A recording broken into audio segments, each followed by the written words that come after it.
मगध, मगध राजवंश।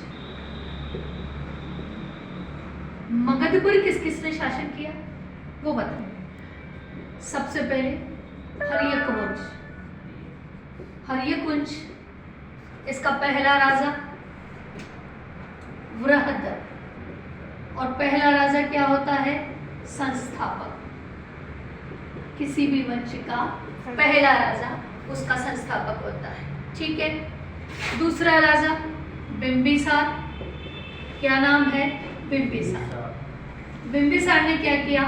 राजनीति में वैवाहिक संबंधों पर जोर दिया। इसकी 16 रानियां थी। इसका राज्य वैद्य जीवक था। इसने अपनी राजधानी गिरिव्रज को बनाया।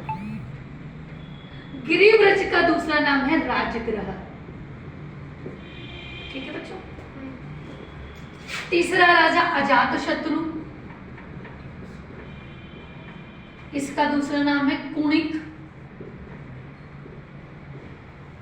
कुणिक, इसके सेना में एक विशेष प्रकार का हथियार था जिसे रथ मुसल कहते थे।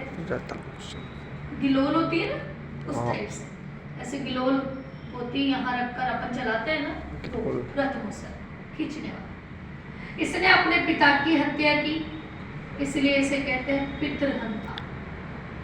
क्या कहेंगे? पितृहंता।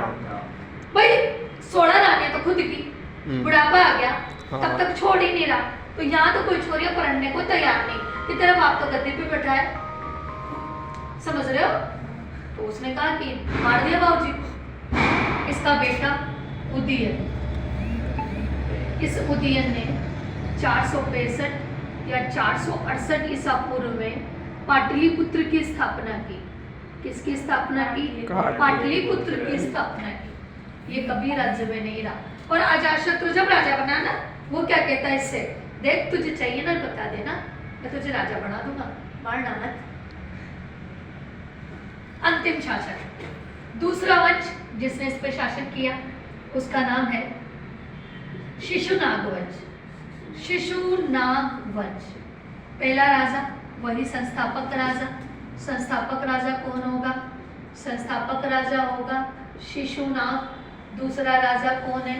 दूसरा राजा है कालाशोक। कालाशोक के समय राजधानी क्या थी? वैशाली। क्या रही? वैशाली। दूसरी राजधानी किसे बनाया? पाटलिपुत्र को बनाया, ठीक है। तीसरा वंश नंदवंश। नंदवंश का राजा कौन था? सुनंद। ये जाति से क्या था? नाई था। 9 पुत्र थे, परंपरागत रूप से शासक बने। महापद्मनंद इन्हीं का पुत्र था। और अंतिम शासक कौन था? घनानंद। कौन था? घनानंद। चंद्रगुप्त मौर्य ने इसी घनानंद को हराकर मगध पर मौर्य शासन को प्रारंभ किया। और चौथा वंश कौन सा है? मौर्य वंश। और मौर्य वंश का पहला राजा कौन है? चंद्रगुप्त मौर्य। चंद्रगुप्त मौर्य। दूसरा राजा कौन है? बिंदुसार। और तीसरा राजा कौन है? अशोक। और अशोक के बाद जालोक, कुणाल, दशरथ ये बने। और अंतिम राजा कौन था? बृहदत्त। ये पूरा का पूरा क्या है? मगध राजवंश। नमस्कार।